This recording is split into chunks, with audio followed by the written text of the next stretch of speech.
Now, it's with great pleasure that I would love to introduce someone who's made a huge impact in my hometown community of Sacramento. She is a great influence as well as supporter of children, family. She is a therapist and a member of the Tule Lake Committee. With that, I'd love to introduce Dr. Satsuki Ina.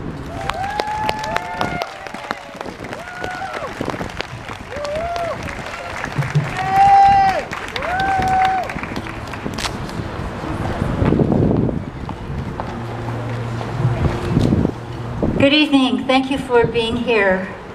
I want to tell you a story. It was a day after spending hours meeting with mothers and children inside of the detention facility in Dilley, Texas, hearing tragic stories of people's commitment to seek freedom and protection for their children, crossing through Central America, through Mexico, and coming to America with their arms out, asking for asylum. But that evening, I asked the volunteer that was translating for me, what happens when they're released from the prison? They're granted an opportunity to pursue their asylum efforts. And they said, well, they give them a $25, no, that was my parents, sorry. They give them a Greyhound bus ticket and go from the prison and stop in the Greyhound bus station in San Antonio.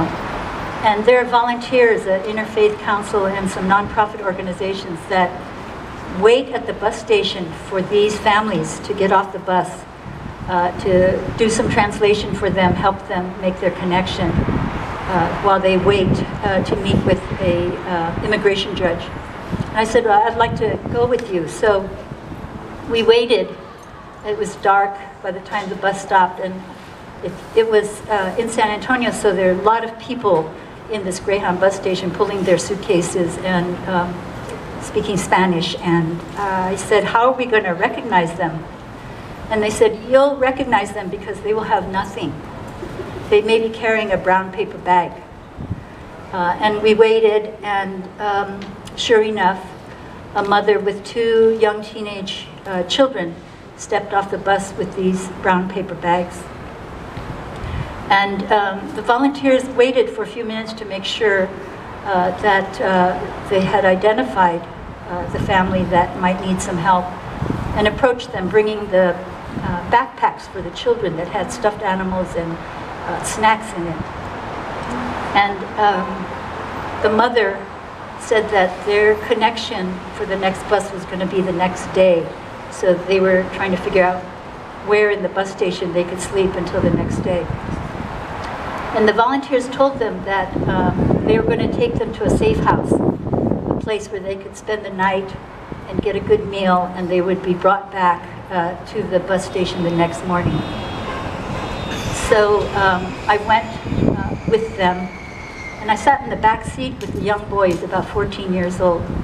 And I could tell he'd been very severely traumatized. If you're a boy and older than 8 years old, you were taken from your mother and put in a separate prison section with the men.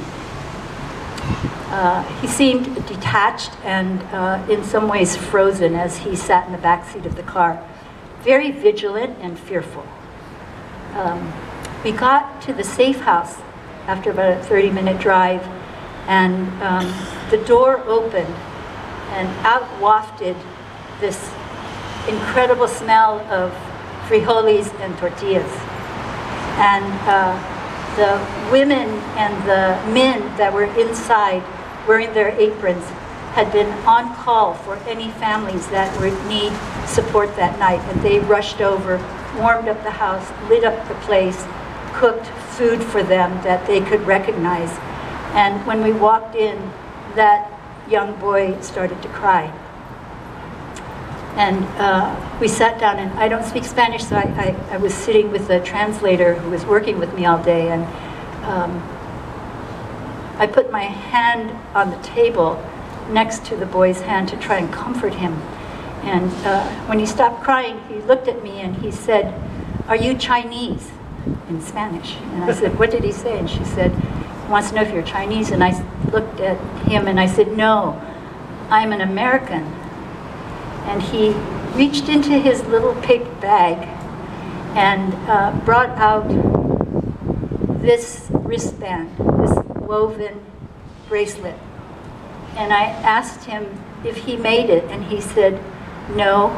The night that they escaped from El Salvador to seek freedom in America, all his friends gathered at his home and brought him these wristbands and said, 'Please don't forget us.'" And when he said that, I promised myself that I wouldn't forget him. So I'm here tonight to make sure that we hear all the political, legal, economic issues, but also to remind you that these are children, people who are just seeking freedom and peace and togetherness. And there are many things that you can do. You can donate money. We have a list of donation sources that are working actively on behalf of immigrants. You can volunteer your services, but more than anything, I didn't think I'd need this tonight, but someone gave me this and told me to make sure that I wear it. You can vote. This is the blue wave that we need to go across this country and elect new officials so that something like this is stopped. Thank you.